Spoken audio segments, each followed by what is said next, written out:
Hi.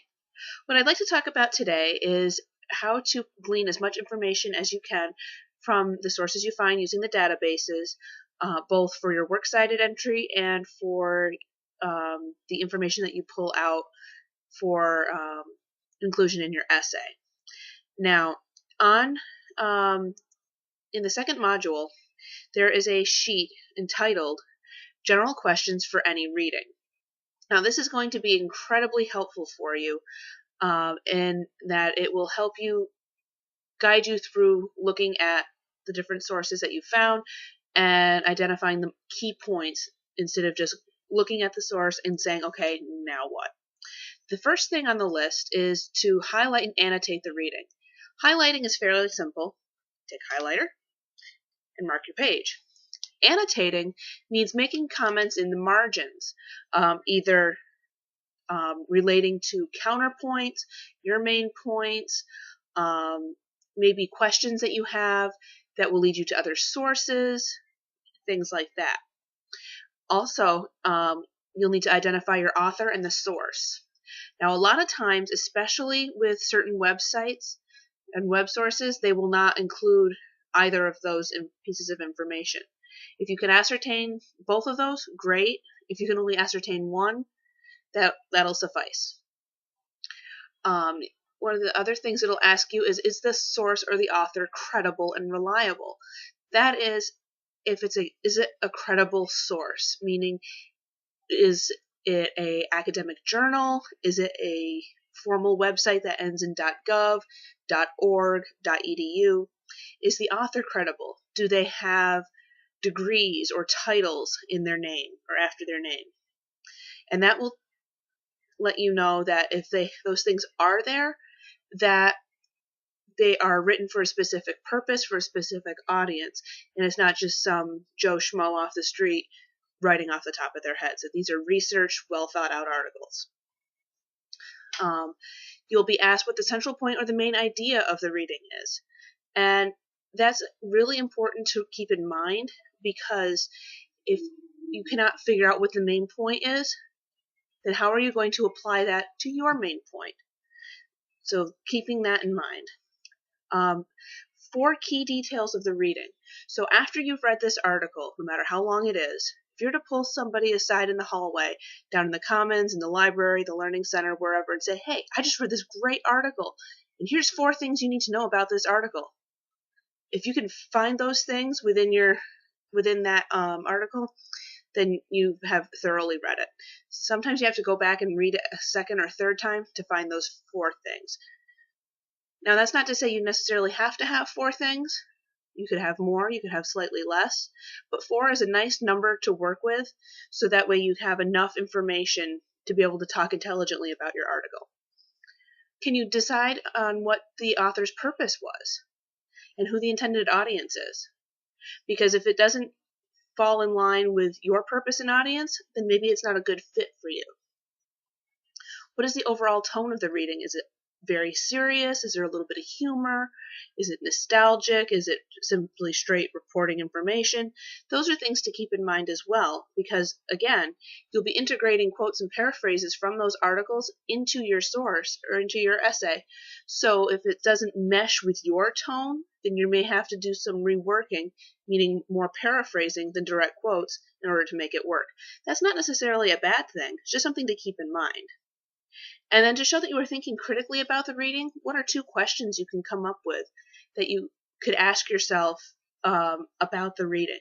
So what you could do is start with the title of the article, and maybe a subtitle or a header, and then ask yourself a question. By the time I finish reading this section, or this paragraph, or this, if it's a short article, the whole article, by the time I'm finished reading, what will I have learned?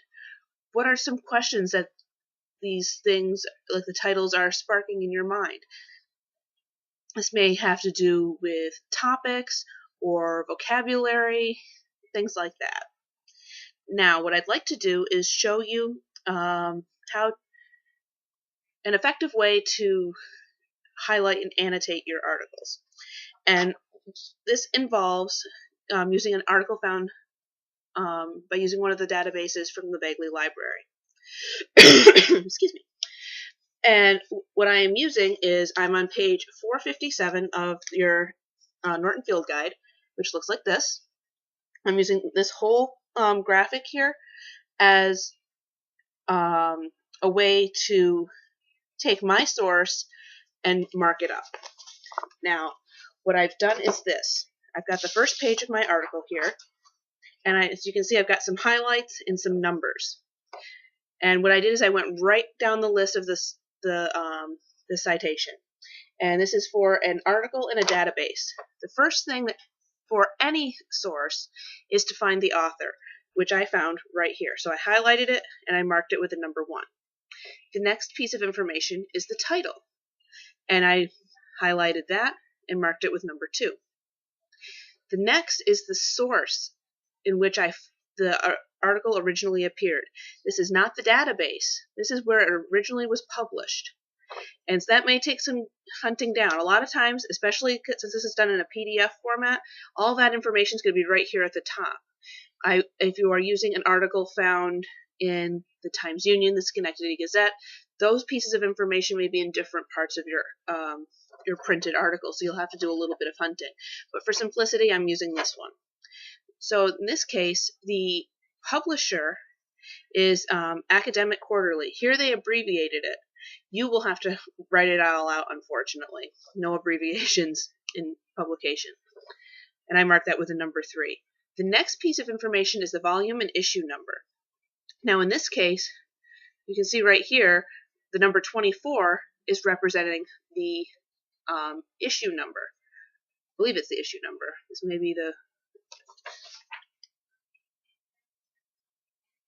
It's one of those 2 pieces of information at any rate. And so that's where you'll include that. The next piece of information is the year, which is right here in parentheses, 2011. And then kind of to go with it, because it's all in one, so I didn't really differentiate, but the 419 to 428, those are the page numbers. So these were all right in one line. So far we've got the author, the title, the source, volume number or issue number, the year it was published, and our page numbers.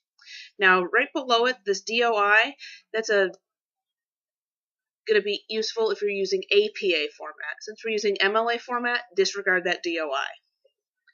The next 3 pieces of information that will be in your citation on your Works Cited page are actually things that are more intuitive, that are not going to be explicitly stated within your article, that you'll have to write down yourself. So the first thing is the database you used. In this case, I used EBSCO. Next comes the medium, which is web. This was a web source. I went online to find it. If you actually went and found Academic Quarterly and that particular edition, flipped through the pages and found it, then it would be a print source. But in this case, it's how you accessed it. In this case, I accessed it on the web. The last piece of information is your date of access. That's the date that you went online and found the article. In that case, it's today's date, which is April 1st, 2013. And you write it in this format of date, abbreviated month, and the full year. And that is all the information you'll need for your Works Cited page. If you have any questions about how to do this, or any other questions about highlighting and annotating your articles, please feel free to toss me an email.